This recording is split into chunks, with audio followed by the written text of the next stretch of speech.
¿Tú llamas a esto un regalo?, me gritó Gabriela mientras arrojaba la caja directamente a mi rostro con una fuerza que jamás imaginé que tendría contra su propia madre.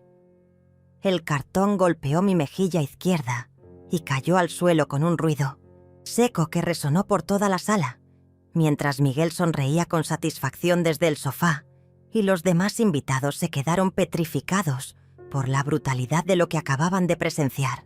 «Mamá, después de todo lo que hemos hecho por ti, ¿nos das esta porquería?», continuó gritando, señalando la caja caída como si fuera basura. Mi nieta Estela se tapó la boca con las manos, horrorizada por la reacción de su madre.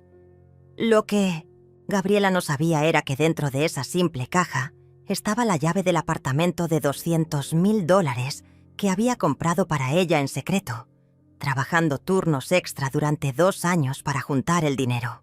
Pero después de esa humillación pública, después de ver el desprecio en sus ojos, decidí que había perdido para siempre el derecho a conocer lo que realmente le estaba regalando. 3 meses antes, todo parecía normal en mi rutina de los domingos.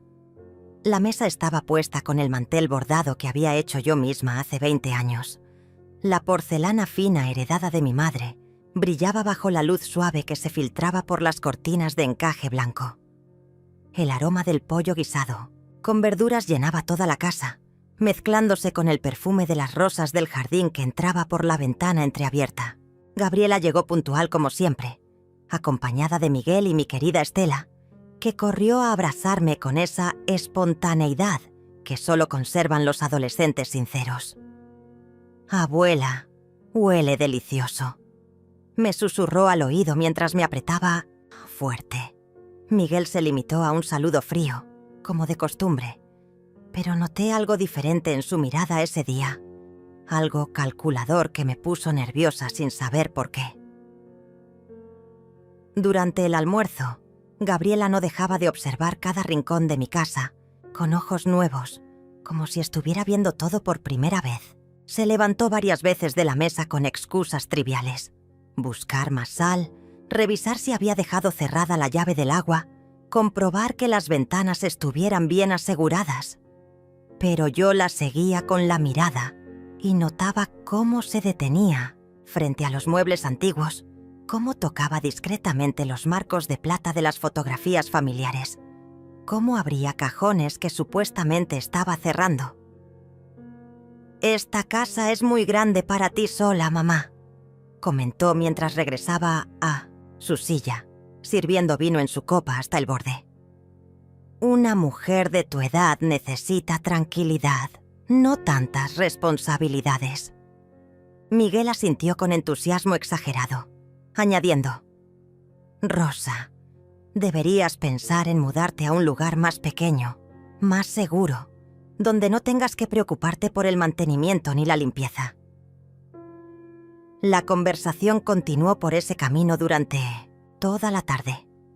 Hablaban de residencias para adultos mayores, de apartamentos cómodos y modernos, de la libertad que tendría al no tener que ocuparme de una casa tan grande. Pero había algo en sus voces, una urgencia disfrazada de preocupación, que me alertó. Estela permanecía callada, removiendo la comida en su plato sin probar bocado, lanzándome miradas de complicidad cuando sus padres no se daban cuenta. Era como si ella también sintiera que algo no estaba bien en esa conversación aparentemente inocente. El sol se filtraba por las ventanas creando sombras largas en el comedor, y yo comenzaba a sentir que esas sombras representaban algo más que el simple paso del tiempo. Cuando se fueron esa tarde, me quedé recogiendo los platos con una sensación extraña en el pecho. Las copas de cristal tintineaban suavemente mientras las lavaba, el agua tibia corriendo entre mis manos arrugadas por tantos años de trabajo y sacrificio. 45 años cosiendo en la fábrica textil, levantándome a las 5 de la mañana, incluso los sábados, ahorrando cada centavo para darle a Gabriela todo lo que yo nunca tuve. La crié sola después de que su padre nos abandonara cuando ella tenía 8 años, prometiéndome que jamás le faltaría nada, que tendría la educación universitaria que yo soñé, pero nunca pude permitirme. Trabajé turnos dobles, vendí las pocas joyas que tenía. Renuncié a pequeños lujos para pagar sus estudios en la universidad privada que tanto deseaba. Esa noche, sentada en mi mecedora de siempre con una taza de té de manzanilla humeante entre las manos, comencé a recordar otros detalles que había pasado por alto. Las preguntas insistentes sobre mis documentos importantes, las sugerencias de que le diera una copia de las llaves de la casa por si algo pasaba, los comentarios sobre lo conveniente que sería tener acceso a mi cuenta bancaria para emergencias. Todo comenzaba a tomar forma, como un rompecabezas siniestro que se armaba lentamente ante mis ojos.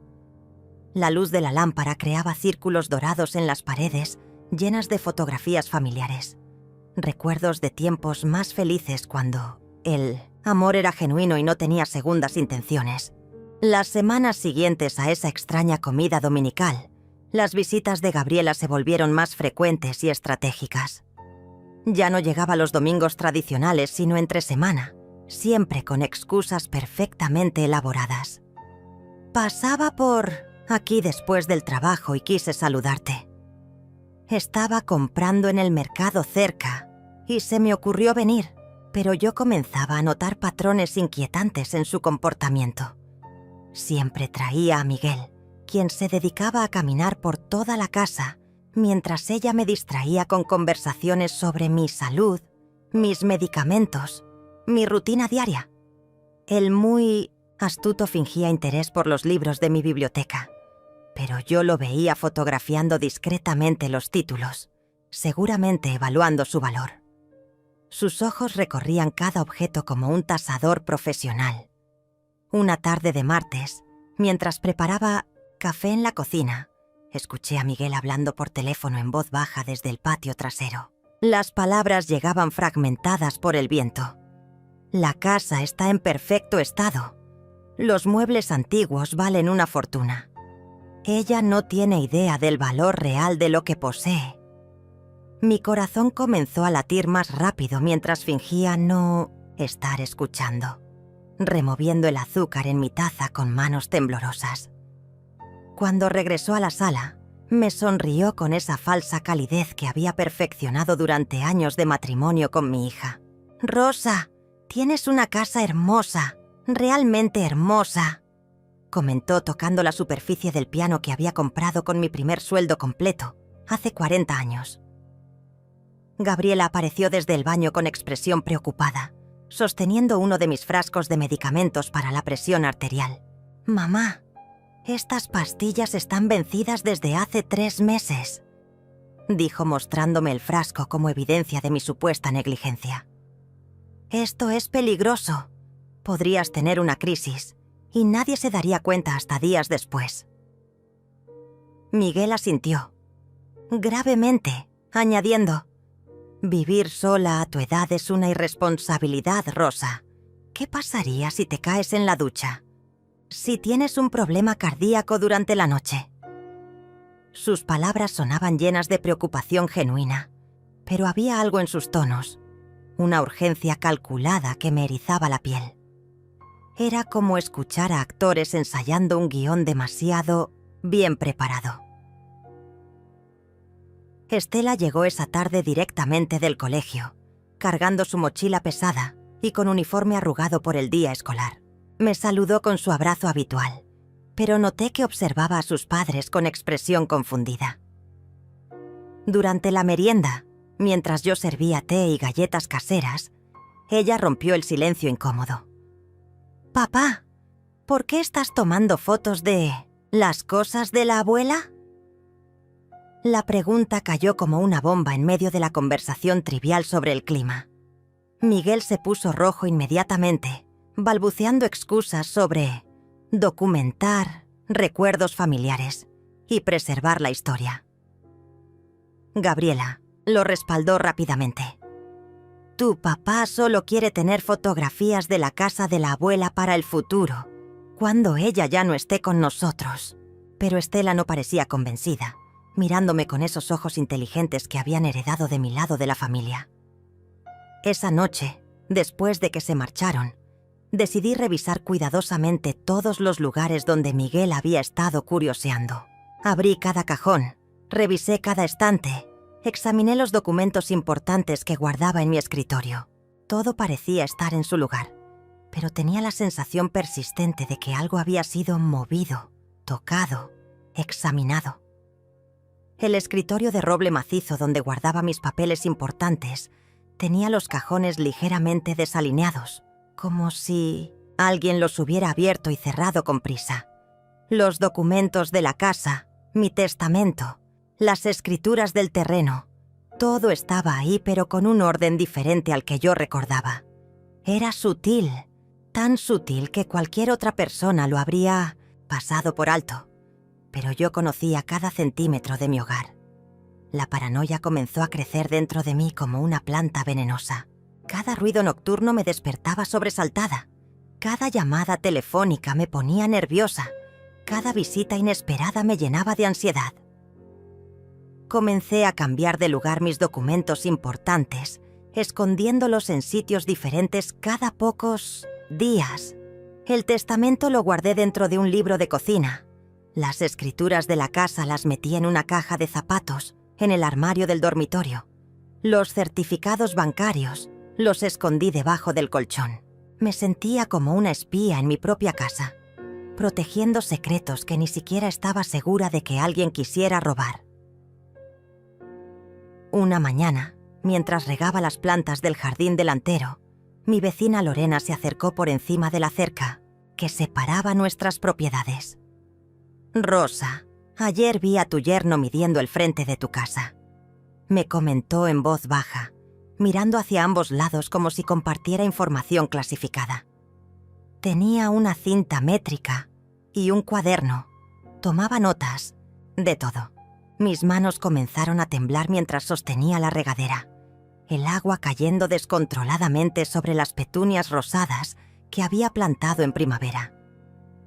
«¿Estás segura, Lorena?», le pregunté tratando de mantener la voz estable. «Completamente segura», respondió. También había otro hombre con él, un tipo mayor con traje que parecía profesional, tal vez un arquitecto o un valuador. Esa revelación fue como recibir una bofetada de realidad. Miguel no solo estaba evaluando el interior de mi casa, había traído a un profesional para evaluar toda la propiedad, el jardín que había cultivado durante décadas, la casa que había pintado y reparado con mis propias manos, el hogar donde había criado a Gabriela y donde planeaba vivir hasta mis últimos días. Todo estaba siendo catalogado y evaluado como mercancía. La traición no era una posibilidad remota, era una certeza que se desarrollaba ante mis ojos, mientras yo fingía no ver las señales obvias. La confirmación llegó de la manera más cruel posible. Estela apareció en mi puerta un miércoles por la tarde, con los ojos rojos de haber llorado y temblando como una hoja en el viento. «Abuela, tengo que contarte algo muy grave», susurró, mientras cerraba la puerta detrás de ella con cuidado, como si temiera que alguien pudiera estar escuchando. Se sentó en el borde del sofá, retorciendo sus manos juveniles mientras buscaba las palabras adecuadas. «Escuché a mis papás anoche, cuando pensaban que estaba dormida. Están planeando internarte en un asilo para quedarse con tu casa».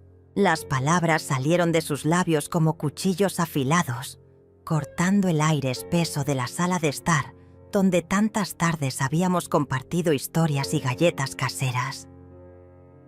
«Papá ya habló con un abogado», continuó Estela con voz quebrada. «Dice que pueden declararte incapaz mentalmente porque vives sola y a veces olvidas cosas pequeñas, como dónde pusiste las llaves o si cerraste bien la puerta».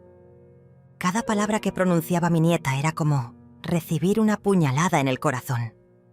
Miguel había estado documentando meticulosamente cada pequeño despiste mío, cada ocasión en que tardé unos segundos extra en recordar un nombre, cada vez que repetí una anécdota durante la misma conversación.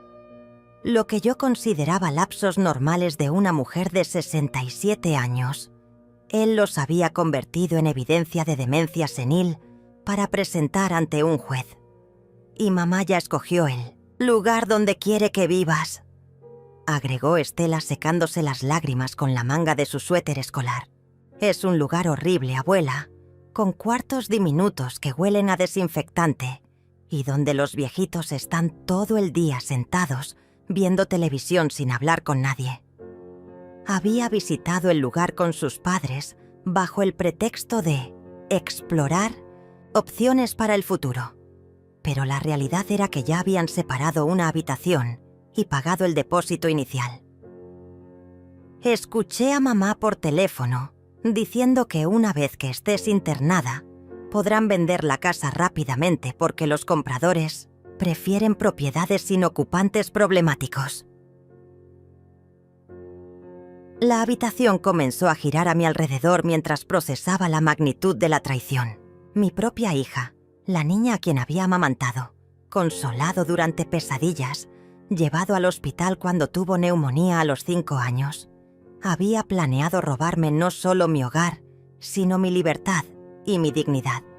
Miguel, el hombre que había fingido respetarme durante 15 años de matrimonio con Gabriela, había estado documentando cuidadosamente cada uno de mis movimientos para construir un caso legal que me declararía incompetente. Era una conspiración perfectamente orquestada, diseñada para despojarme de todo lo que había construido durante décadas de trabajo y sacrificio. «Pero hay más, abuela», susurró Estela mirando hacia la ventana como si temiera que sus padres pudieran aparecer en cualquier momento. «Papá ya tiene un comprador interesado en la casa. Es un desarrollador que quiere demoler esta propiedad y las 2 casas vecinas para construir un edificio de apartamentos». La ironía era devastadora. No solo querían robarme mi hogar, sino destruirlo completamente para construir algo que generara más dinero. Cada rincón donde había criado a mi hija, cada pared que había visto sus primeros pasos, cada ventana por donde había esperado su regreso del colegio, todo sería reducido a escombros para satisfacer la codicia de extraños. Esa noche no pude dormir.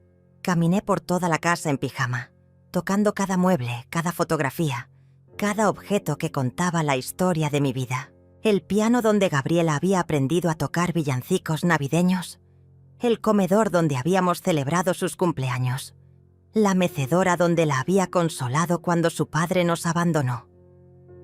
Todo tenía un valor sentimental incalculable que para ellos se reducía a números en una tasación inmobiliaria.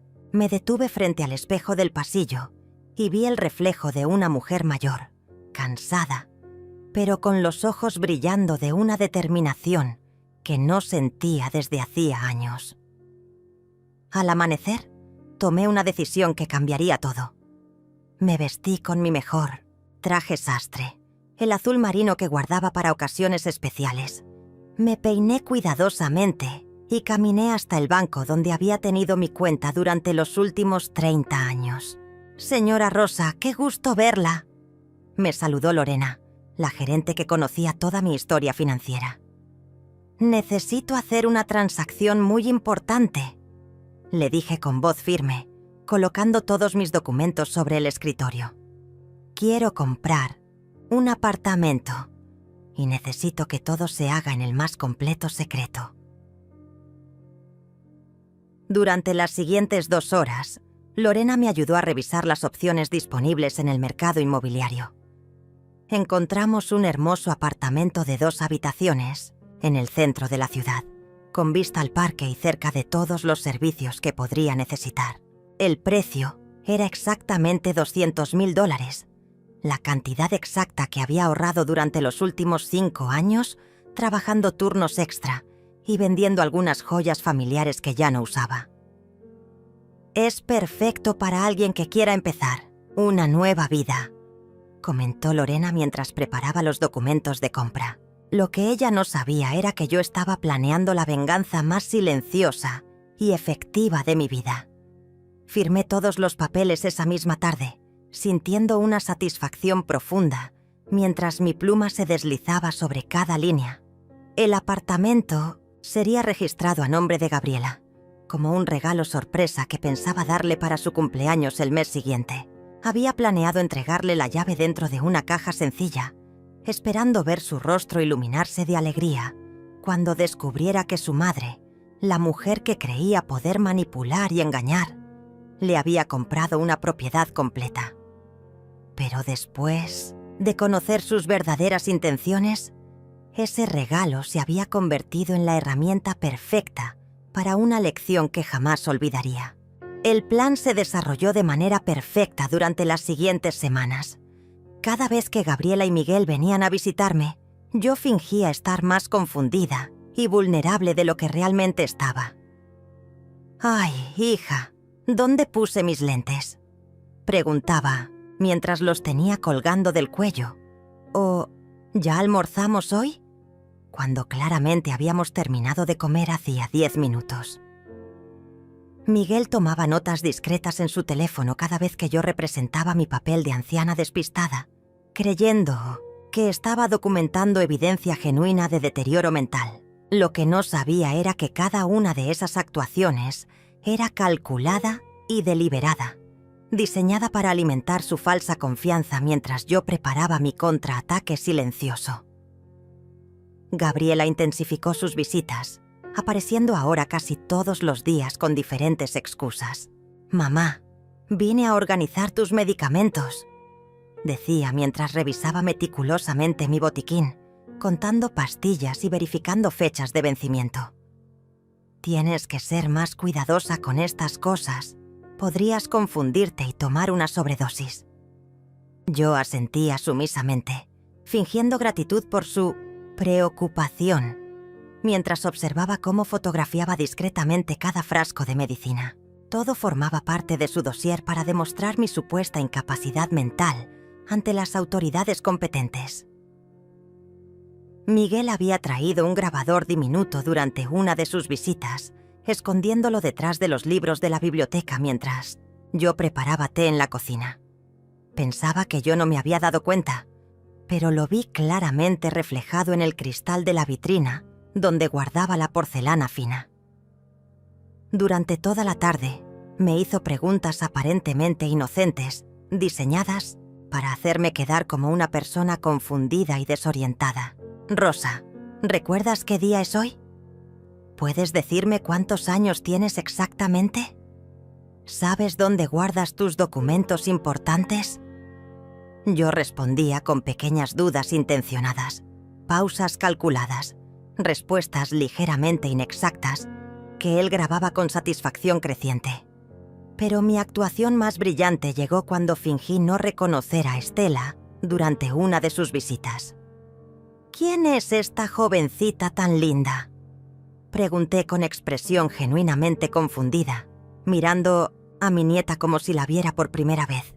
El dolor que se reflejó en los ojos de Estela fue real, pero ella entendió inmediatamente que era parte de mi plan cuando le guiñé discretamente el ojo mientras sus padres no miraban. «Es Estela, mamá, tu nieta», dijo Gabriela con voz quebrada, pero yo pude ver el brillo de triunfo en sus ojos. Para ella, este episodio era la prueba definitiva de que yo había perdido la capacidad mental necesaria para vivir independientemente. Esa misma noche, escuché a Gabriela hablando por teléfono con alguien desde el patio trasero. «Sí, doctor Martínez, creo que ya tenemos suficiente evidencia», decía en voz baja, creyendo que yo estaba dormida en mi habitación.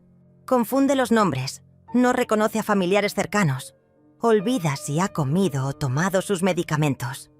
Tenemos grabaciones de conversaciones donde queda claro su deterioro cognitivo». El doctor Martínez, descubrí, era un psiquiatra que habían contratado para evaluar mi estado mental sin que yo lo supiera. Habían planeado una visita casual para la semana siguiente, donde él me haría preguntas aparentemente informales que determinarían si era competente para manejar mis propios asuntos. Mientras tanto, yo había estado muy ocupada preparando mi propia estrategia. Contacté discretamente a un abogado diferente, el licenciado Jorge, un hombre mayor con reputación impecable que había manejado los asuntos legales de mi familia durante décadas. «Señora Rosa, lo que me cuenta es muy grave», me dijo después de escuchar toda la historia. «Pero tenemos opciones legales para protegerla». Durante las siguientes horas, revisamos cuidadosamente todos mis documentos, actualizamos mi testamento y establecimos medidas de protección que impedirían cualquier intento de declararme incompetente sin un proceso judicial completo y transparente. El licenciado Jorge también me ayudó a instalar discretamente cámaras de seguridad en las áreas principales de mi casa. Eran dispositivos pequeños, casi invisibles, que grababan tanto video como audio de todo lo que ocurría en la sala, el comedor y la cocina. Si realmente están planeando lo que usted sospecha, necesitamos evidencia de sus verdaderas intenciones, explicó mientras ajustaba el último dispositivo detrás del reloj de la repisa. Estas grabaciones serán fundamentales para demostrar que usted está perfectamente cuerda y que ellos son quienes están actuando de manera fraudulenta. La trampa perfecta se completó cuando logré que Miguel confesara sus planes sin darse cuenta. Durante una cena familiar, fingí un episodio de confusión particularmente dramático, preguntando repetidamente dónde estaba y por qué había tantos extraños en mi casa. Miguel, creyendo que yo estaba completamente desorientada, le susurró a Gabriela: «Ya está. Mañana mismo llamamos al doctor Martínez para que haga la evaluación oficial. Con este episodio grabado, ningún juez dudará de que necesita cuidado institucional inmediato». Lo que no sabía era que mis nuevas cámaras estaban capturando cada palabra, cada gesto, cada momento de su celebración prematura. Pero la revelación más impactante llegó cuando logré escuchar una conversación telefónica entre Gabriela y el desarrollador inmobiliario. «La casa estará disponible para demolición en máximo 2 meses», le aseguraba a su interlocutor. «Una vez que internemos a la vieja, podremos proceder con la venta inmediatamente. Ella no tendrá capacidad legal para objetar nada». El precio acordado era de $800,000, una suma que dividirían entre Gabriela, Miguel y los costos del asilo donde planeaban encerrarme. Mi hogar, mi refugio, mi santuario de décadas, se había convertido en una transacción comercial que discutían con la frialdad de comerciantes evaluando mercancía. Esa noche, mientras ellos celebraban silenciosamente lo que creían era su victoria inminente, yo me senté en mi mecedora favorita con una taza de té de manzanilla y sonreí por primera vez en semanas. Tenía en mis manos todas las grabaciones necesarias, todos los documentos legales actualizados y, por supuesto, la llave del apartamento de $200,000 que había comprado para Gabriela. El regalo que habría sido la culminación de mi amor maternal se había convertido en el instrumento perfecto para una lección que jamás olvidarían. El cumpleaños de Gabriela llegó como una tormenta silenciosa que yo había estado esperando durante semanas. Había planeado meticulosamente cada detalle de esa tarde, sabiendo que sería el momento perfecto para ejecutar mi plan. Invité a toda la familia extendida: mis hermanas Estela y Lorena, mis primos, los vecinos más cercanos, incluso algunos compañeros de trabajo de Gabriela, que ella había mencionado en conversaciones anteriores. Quería testigos, muchos testigos, para lo que estaba a punto de suceder. «Es una celebración especial», les dije a todos. «Quiero darle a mi hija un regalo que jamás olvidará». Y no mentía en absoluto. La mesa del comedor nunca había lucido tan elegante. Usé el mantel de encaje que había bordado para mi propia boda, la vajilla de porcelana que había heredado de mi madre, las copas de cristal que guardaba para las ocasiones más importantes. Las flores del jardín decoraban cada rincón de la casa, llenando el ambiente con el aroma dulce de las rosas que había cultivado durante años. Todo estaba perfecto, como si fuera realmente una celebración del amor filial y no el escenario cuidadosamente preparado para una revelación devastadora. Gabriela llegó radiante, vestida con un traje nuevo que seguramente había comprado con el dinero que pensaba obtener de la venta de mi casa. Miguel la acompañaba con esa sonrisa falsa que había perfeccionado, saludando a cada invitado como si fuera el anfitrión de la celebración. Rosa ha preparado algo muy especial para Gabriela, comentaba a quien quisiera escuchar. Es increíble cómo una madre siempre piensa en sus hijos, sin importar la edad que tenga. Sus palabras estaban cargadas de una ironía que solo yo podía apreciar completamente. Estela llegó directamente del colegio, aún vestida con su uniforme, y me abrazó con la complicidad silenciosa que habíamos desarrollado durante las últimas semanas. Ella sabía que algo importante estaba por suceder, aunque no conocía todos los detalles de mi plan. Durante la cena, mantuve la fachada de la madre orgullosa y amorosa. Conté anécdotas de la infancia de Gabriela. Recordé sus logros académicos. Mencioné lo feliz que me sentía de verla convertida en una mujer exitosa y realizada.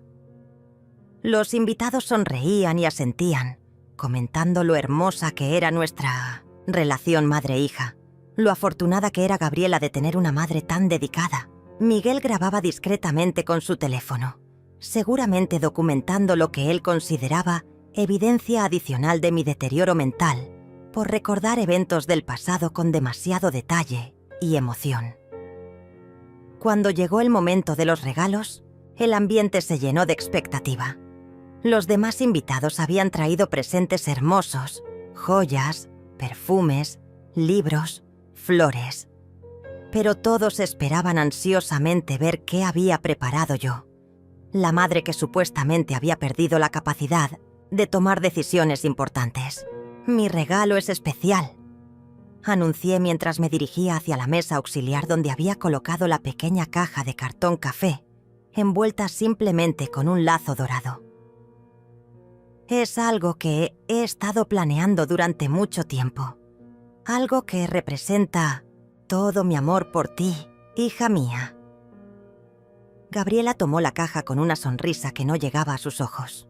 Pude ver la decepción inmediata en su expresión, cuando sintió lo liviana que era, cuando notó lo simple del envoltorio, cuando se dio cuenta de que no tenía el peso ni la apariencia de algo valioso.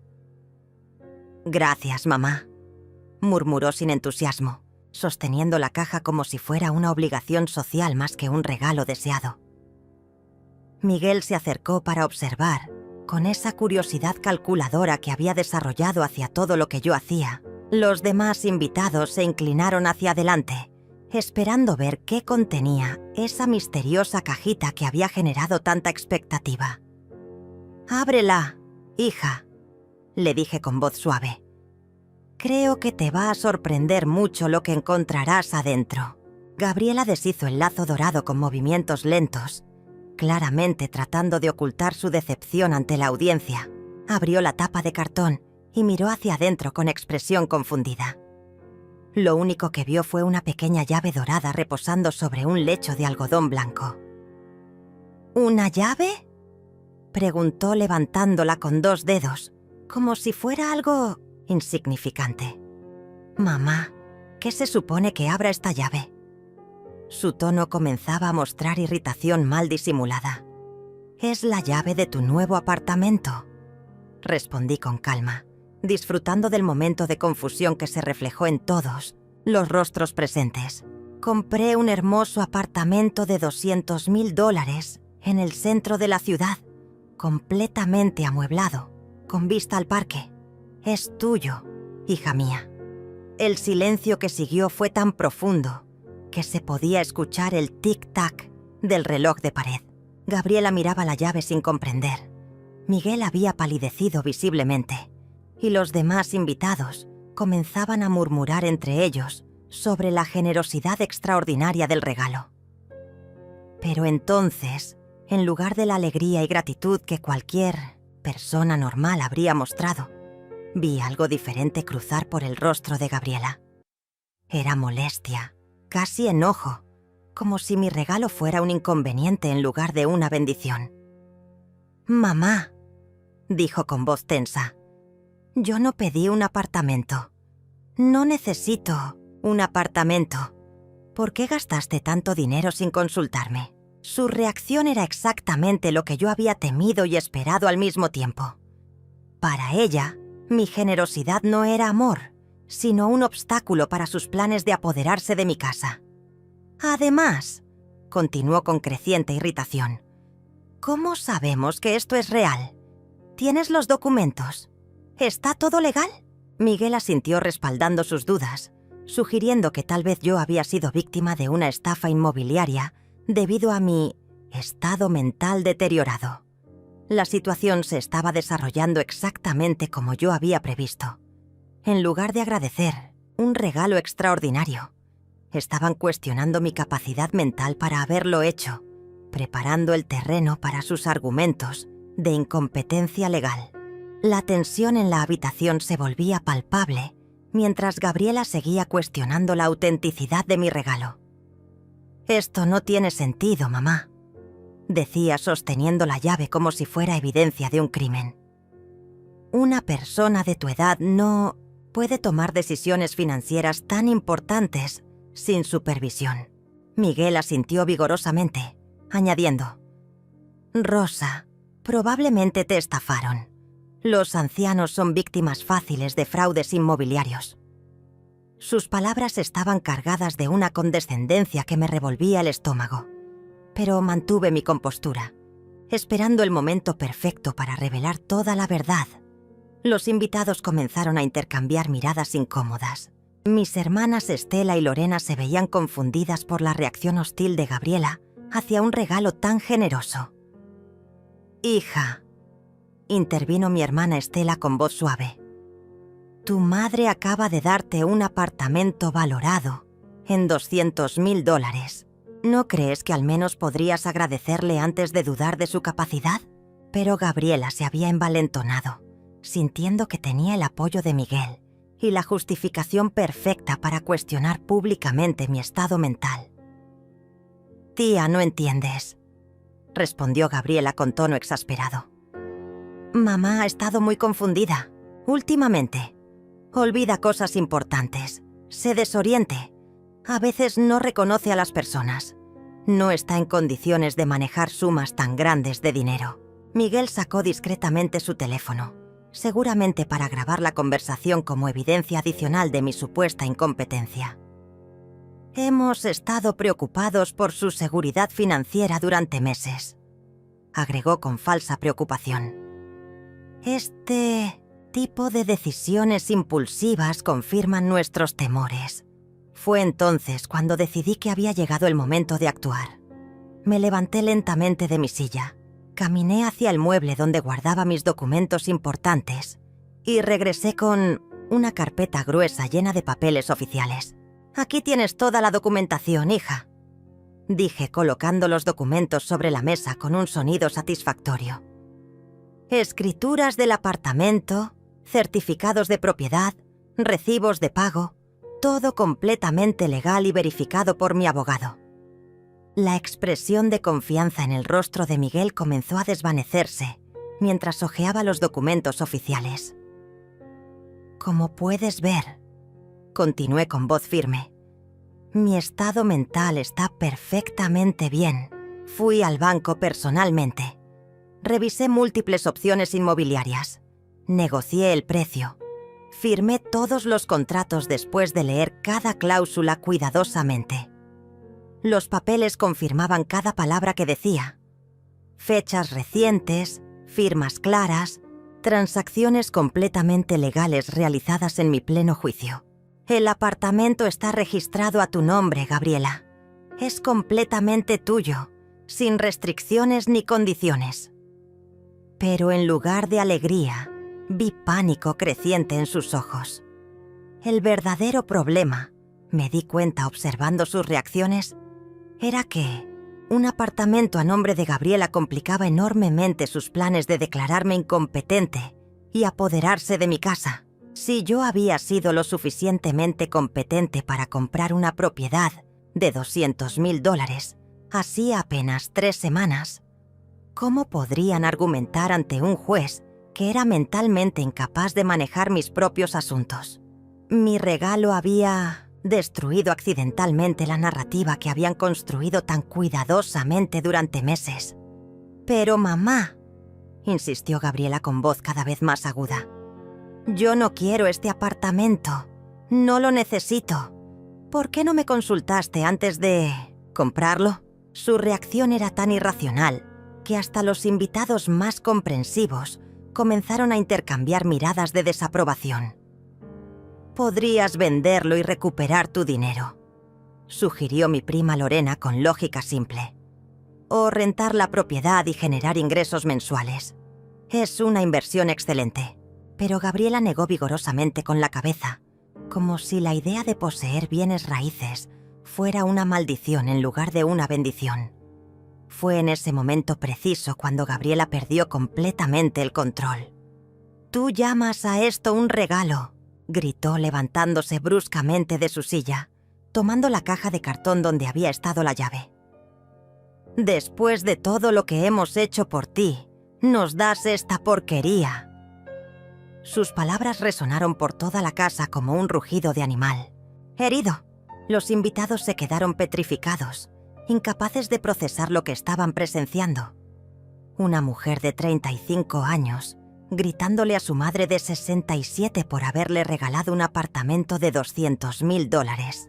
«No sirves ni para dar regalos decentes», continuó gritando mientras levantaba la caja por encima de su cabeza. «Siempre has sido una vieja ridícula que no entiende lo que la gente realmente necesita». El veneno en su voz era tan puro, tan concentrado, que varios invitados se llevaron las manos a la boca con horror. Mi hermana Estela se levantó instintivamente, como si quisiera protegerme de la agresión verbal de mi propia hija. Pero yo permanecí sentada, tranquila, esperando el momento culminante que sabía que estaba por llegar. Y entonces sucedió. Gabriela arrojó la caja directamente a mi rostro con una fuerza que nunca había mostrado antes. El cartón golpeó mi mejilla izquierda y rebotó hacia el suelo, donde se deslizó hasta detenerse bajo la mesa del comedor. El silencio que siguió fue absoluto, como si el tiempo mismo se hubiera detenido para procesar la magnitud de lo que acababa de ocurrir. Una hija había agredido físicamente a su madre anciana delante de 20 testigos por el crimen de haberle regalado una propiedad valorada en $200,000. Toqué suavemente mi mejilla donde había impactado la caja, sintiendo el ardor de la piel enrojecida, pero no sentía dolor físico. Sentía una claridad cristalina, una liberación completa de cualquier culpa o duda que pudiera haber tenido sobre mis próximas decisiones. Gabriela había mostrado su verdadera naturaleza delante de todos. Había revelado exactamente quién era realmente cuando no conseguía lo que quería. Ya no tendría que explicarle a nadie por qué había tomado las decisiones que estaba a punto de tomar. El silencio que siguió al golpe fue tan profundo que parecía haber absorbido todo el oxígeno de la habitación. Los invitados permanecían inmóviles, como figuras de cera contemplando una escena que sus mentes se negaban a procesar completamente. Mi hermana Estela fue la primera en reaccionar, levantándose bruscamente de su silla con el rostro transformado por la indignación. «Gabriela, ¿qué acabas de hacer?», preguntó con voz temblorosa, señalando hacia donde yo permanecía sentada, con la mano sobre mi mejilla enrojecida. «¿Le pegaste a tu propia madre por darte un regalo de $200,000? Gabriela se quedó parada en medio de la sala, respirando agitadamente, como si acabara de despertar de una pesadilla y se diera cuenta de lo que había hecho. Sus ojos recorrieron los rostros horrorizados de todos los presentes, buscando alguna señal de comprensión o apoyo que claramente no ibas a encontrar. Miguel intentó tomar su brazo para calmarla, pero ella se apartó bruscamente, como si el contacto físico fuera una traición adicional. «Ella no entiende», murmuró con voz quebrada. «Ninguno de ustedes entiende lo difícil que ha sido lidiar con sus problemas mentales». ¿Problemas mentales?, intervino mi prima Lorena con incredulidad absoluta. Rosa acaba de comprarte un apartamento completo, con toda la documentación legal en orden, y tú le gritas y le pegas porque no te gusta el regalo. Su voz se elevaba con cada palabra, reflejando la indignación colectiva que se había apoderado de todos los testigos. Creo que la única persona con problemas mentales aquí eres tú, Gabriela. Los murmullos de aprobación recorrieron la habitación como una ola, confirmando que el consenso público estaba completamente en mi contra.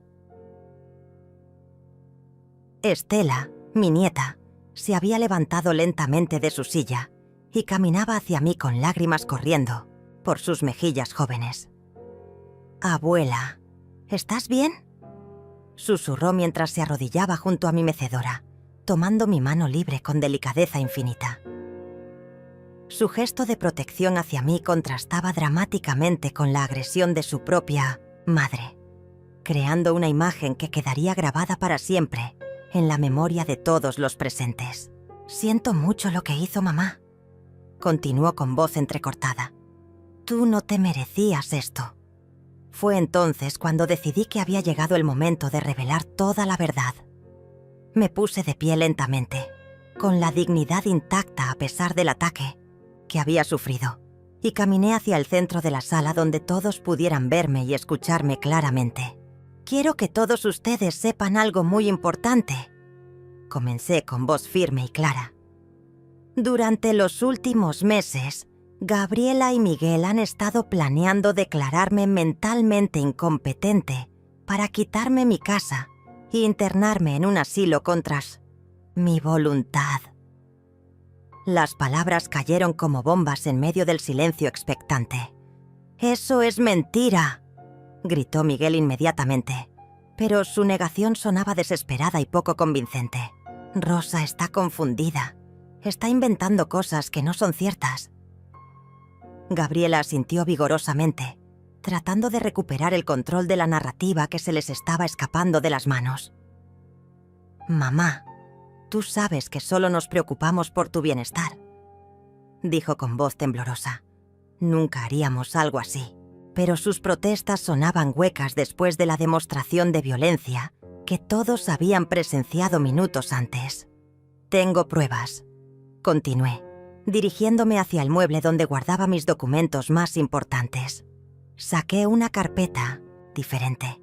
Esta llena de fotografías impresas, transcripciones de conversaciones y documentos que había recopilado durante semanas de investigación silenciosa. «Aquí están las fotos que Miguel tomó de mis muebles y documentos sin mi permiso», dije mostrando las imágenes a los invitados. «Aquí está la transcripción de la conversación donde discuten el precio de venta de mi casa con un desarrollador inmobiliario». Cada documento que mostraba era como un clavo en el ataúd de su credibilidad.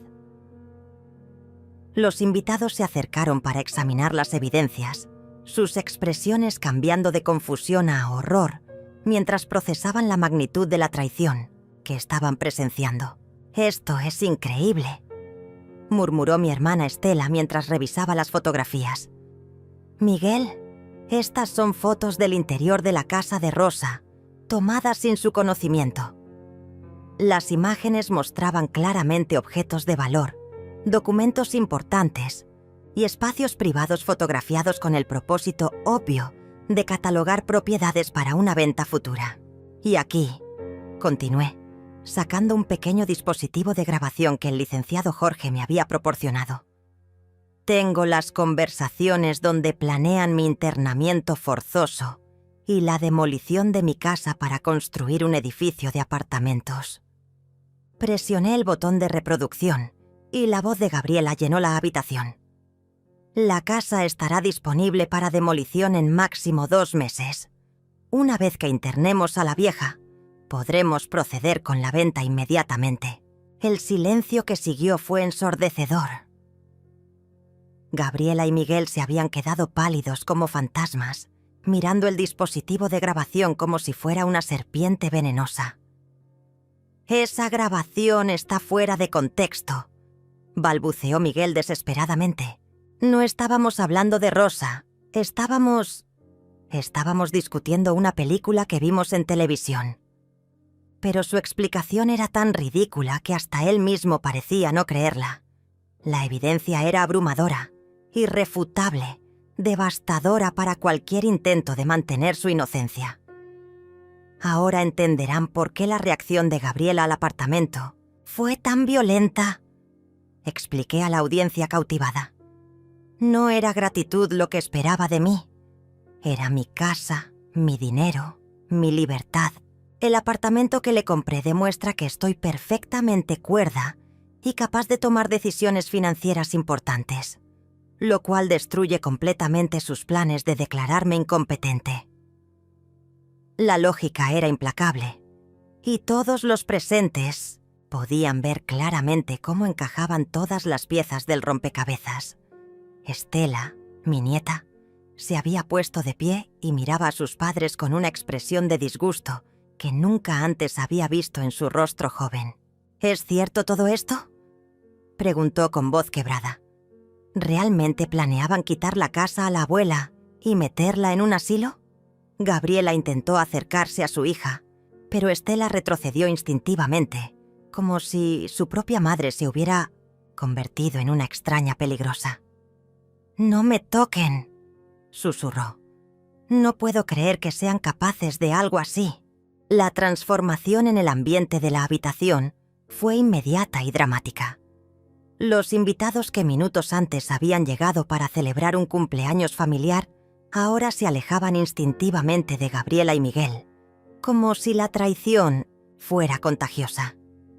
Mi hermana Estela se acercó a mí con expresión protectora, colocando su brazo alrededor de mis hombros, mientras miraba a mi hija con una mezcla de decepción y asco que jamás pensé que vería dirigida hacia ella. «Rosa, no puedo creer que tu propia hija fuera capaz de planear algo así», murmuró lo suficientemente alto para que todos escucharan. «Después de todo lo que sacrificaste por ella». Gabriela intentó desesperadamente recuperar el control de la situación, su voz volviéndose cada vez más aguda y desesperada. «Están malinterpretando todo», gritaba mientras gesticulaba frenéticamente con las manos. «Nosotros solo queríamos lo mejor para mamá. Queríamos protegerla de estafadores y personas que se aprovechan de los ancianos». Pero sus palabras sonaban huecas y falsas después de toda la evidencia que había presentado. Miguel permanecía en silencio, con la mirada fija en el suelo, como si quisiera desaparecer completamente de la escena. Los vecinos que habían sido invitados comenzaron a intercambiar comentarios en voz baja, sus susurros llenando la habitación, como el zumbido de abejas enfurecidas. «Siempre pensé que Gabriela era una hija ejemplar», comentaba la señora García de la casa de al lado. «Pero esto es imperdonable». Otros asentían con gravedad, algunos tomando fotografías discretas de los documentos que yo había mostrado, como si quisieran tener evidencia de lo que habían presenciado para contárselo a otros más tarde. Estela, mi nieta, se había convertido en el centro emocional de la confrontación. Su rostro joven reflejaba una madurez súbita, como si hubiera envejecido años en minutos al descubrir la verdadera naturaleza de sus padres.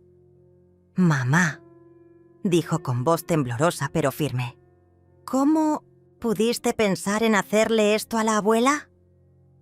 Se dirigió hacia mí y tomó mi mano con delicadeza infinita. «Abuela, yo no sabía nada de esto, te lo juro. Si hubiera sabido sus planes, te habría advertido antes». Sus lágrimas caían libremente mientras hablaba, cada gota reflejando la pureza de su corazón joven. «Lo sé, mi amor», le respondí con voz suave, acariciando su cabello oscuro como había hecho desde que era una niña pequeña. «Tú fuiste la única que me advirtió sobre lo que estaban planeando. Eres la única persona en esta familia que conserva algo de decencia y honor». Mis palabras fueron como dagas para Gabriela, quien se llevó las manos al pecho como si hubiera recibido un golpe físico. Ver que su propia hija se ponía de mi lado era claramente más doloroso para ella que toda la evidencia que había presentado. Miguel intentó un último movimiento desesperado para salvarse. «Rosa, usted está confundida», dijo con voz falsamente paternal. «Todas esas grabaciones fueron malinterpretadas. Nosotros jamás haríamos daño a la familia». Pero antes de que pudiera continuar, mi hermana Lorena se interpuso entre él y yo con una ferocidad que nunca había visto en ella. «¡Cállate!», le ordenó con voz cortante. «Hemos escuchado suficientes mentiras por una vida entera. Sal de esta casa inmediatamente antes de que llamemos a la policía». La mención de la policía pareció despertar a Gabriela de su estupor. «¡No pueden llamar a la policía!», gritó con pánico genuino en la voz. «Nosotros somos la familia. Tenemos derechos». Pero su afirmación sonaba ridícula después de todo lo que había revelado. «Los únicos derechos que tienes», intervino mi prima Estela con voz helada, «son los que Rosa decida darte. Y después de lo que has hecho, después de planear robarle su casa y su libertad, creo que has perdido incluso esos». Fue entonces cuando tomé la decisión que había estado posponiendo durante semanas. Caminé hacia el teléfono de la casa, un aparato antiguo que había conservado por nostalgia, y marqué el número que había memorizado días atrás.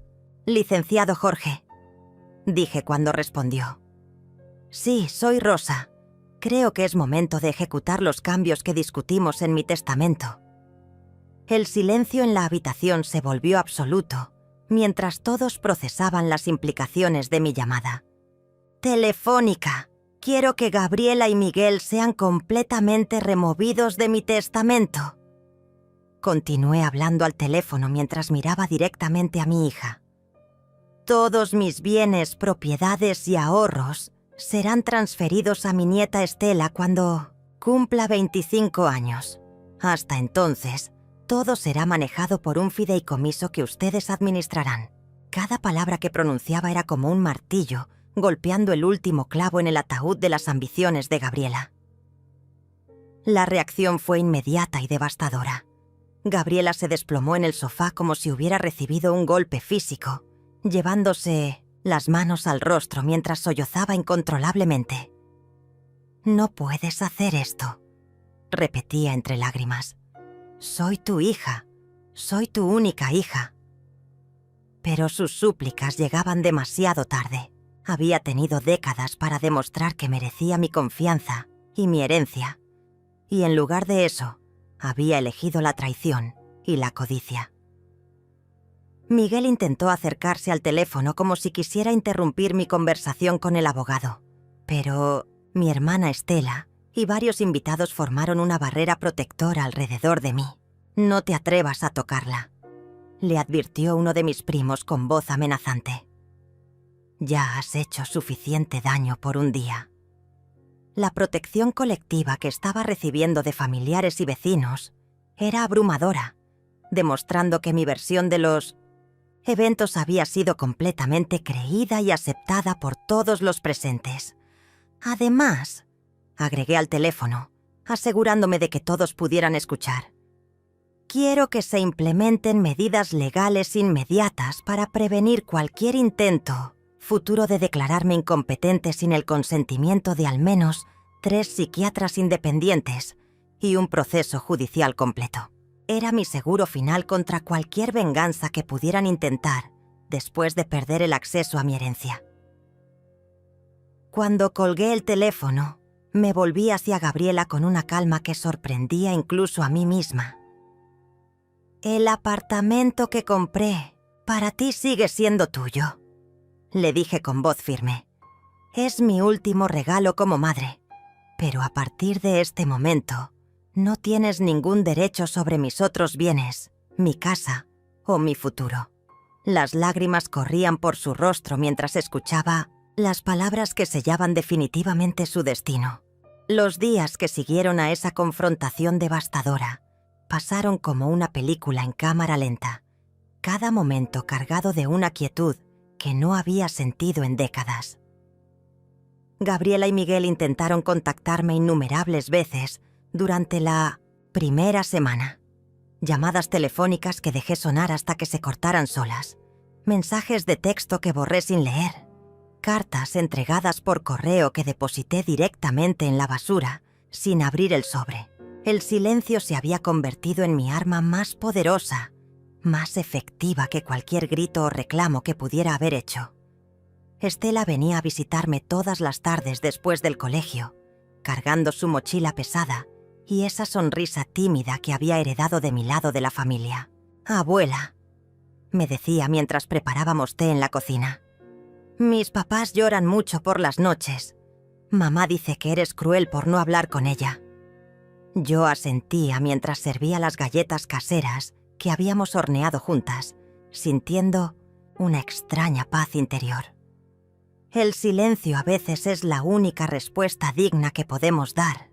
Mi amor, le explicaba. Hay traiciones que no merecen palabras. 3 semanas después del cumpleaños, recibí una visita inesperada. Gabriela llegó sola, sin Miguel, vestida con ropa arrugada y el cabello despeinado que revelaba noches de insomnio. Se quedó parada en mi puerta durante varios minutos antes de tocar, como si reuniera valor para enfrentar lo que había venido a decir. Cuando abrí, sus ojos estaban hinchados de tanto llorar, y por un momento fugaz, vi en ella a la niña de 8 años que solía consolarse en mis brazos cuando su padre nos abandonó. Pero ese momento de vulnerabilidad se desvaneció rápidamente cuando recordé todo lo que había planeado hacerme. «Mamá», susurró con voz quebrada, «necesitamos hablar». Yo permanecí en el umbral sin invitarla a pasar, sosteniéndome del marco de la puerta como si fuera un escudo protector. «Ya no tenemos nada de qué hablar, Gabriela», respondí con voz neutra, sin emoción. «Dijiste todo lo que tenías que decir cuando me arrojaste esa caja a la cara delante de 20 testigos». Sus lágrimas comenzaron a caer nuevamente, pero ya no tenían el poder de conmoverme como antes. Estaba confundida. Continuó sollozando. «Miguel me había convencido de que era lo mejor para ti, de que realmente necesitabas cuidado especializado. Intentó tocar mi brazo, pero yo me aparté instintivamente. Por favor, mamá, perdóname. Devuélveme mi lugar en tu testamento. Yo te cuidaré como debe ser». Sus súplicas sonaban desesperadas, calculadas, como si hubiera ensayado ese discurso durante días enteros. Pero lo que más me dolía era darme cuenta de que su arrepentimiento no era por haberme traicionado, sino por haber perdido el acceso a mi herencia. «El apartamento sigue siendo tuyo», le recordé con firmeza. $200,000 que gasté en ti cuando creía que me amabas de verdad es más de lo que muchas madres dan a sus hijos en toda una vida. Ella negó con la cabeza violentamente, como si el apartamento fuera una maldición en lugar de una bendición. «No quiero el apartamento», gritó con desesperación. «Quiero que las cosas vuelvan a ser como antes. Quiero ser tu hija otra vez». Pero había cruzado una línea que no tenía regreso. Había roto algo dentro de mí que ninguna disculpa podría reparar jamás. Los meses siguientes fueron de una tranquilidad hermosa que no había experimentado desde mi juventud. Sin las visitas manipuladoras de Gabriela y Miguel, mi casa volvió a ser el santuario que siempre había sido. Estela se mudó oficialmente conmigo después de cumplir 18 años, trayendo juventud y alegría genuina a los espacios que habían estado manchados por la traición.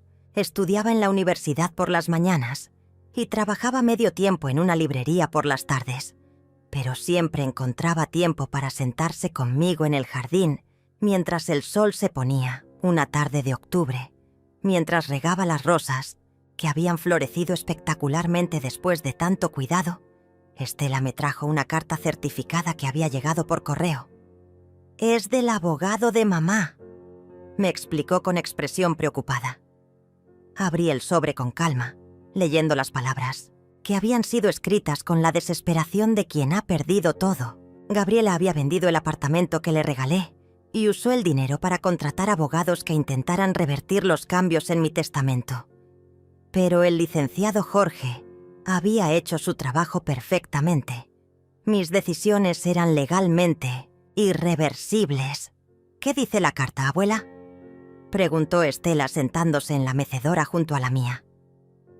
Dice que tu madre finalmente entendió que las acciones tienen consecuencias, respondí doblando cuidadosamente el papel. Gastó los $200,000 de su apartamento en abogados que no pudieron ayudarla, y ahora no tiene ni la herencia ni el regalo que le di con tanto amor. Era una justicia poética que ni siquiera yo había planeado. El invierno llegó suave y silencioso, cubriendo mi jardín con una manta blanca que hacía que todo pareciera nuevo y puro. Estela y yo desarrollamos rutinas hermosas: té de manzanilla, por las tardes, lecturas compartidas junto a la chimenea, conversaciones profundas sobre la vida y el amor verdadero. Ella me contaba sobre sus estudios de literatura, sus sueños de ser escritora, sus planes para el futuro. Y yo le contaba historias de mi juventud, lecciones aprendidas a través de décadas de trabajo y sacrificio, la sabiduría que solo se obtiene sobreviviendo traiciones y saliendo más fuerte del otro lado. Una noche de enero, mientras preparaba mi té nocturno de siempre, recibí una llamada que no esperaba. Era Miguel, con voz temblorosa y desesperada. «Rosa», dijo, «Gabriela está en el hospital». Tuvo una crisis nerviosa después de perder todo el dinero del apartamento. Sus palabras llegaron a mis oídos como ecos distantes, sin el poder de moverme, como habrían hecho en el pasado. «Lo siento por ella», respondí con sinceridad, «pero esas son las consecuencias de sus propias decisiones». Colgué el teléfono y continué preparando mi té, sintiendo una paz profunda que venía de saber que había hecho lo correcto. Me senté en mi mecedora favorita, mirando por la ventana hacia el jardín cubierto de nieve, donde las rosas dormían esperando la primavera para florecer nuevamente. Estela estudiaba en su habitación, su luz encendida proyectando sombras cálidas en el pasillo. La casa estaba llena de amor real, no del amor manipulador que había tolerado durante tantos años. Esa noche, antes de dormir, escribí en mi diario las palabras que resumían toda mi experiencia. Aprendí que el amor verdadero no exige nada a cambio, pero tampoco tolera la traición infinitamente. Gabriela recibió todo mi amor durante 40 años y eligió convertirlo en codicia. Estela recibe ese mismo amor ahora y lo honra con gratitud genuina. El círculo se cierra y mi corazón finalmente descansa en paz. Los años que siguieron fueron los más felices de mi vida adulta. Estela se graduó con honores, se casó con un joven profesor que la amaba profundamente y me dio 3 bisnietos que llenaron mi casa de risas otra vez. Gabriela intentó reconectarse varias veces, pero yo había aprendido que algunas puertas, una vez cerradas, deben permanecer así para proteger la paz que tanto costó construir. Viví hasta los 85 años, rodeada de amor verdadero, sabiendo que había tomado las decisiones correctas cuando más importaba. Y cuando cerré los ojos por última vez, fue con la sonrisa de quien vivió con dignidad hasta el final.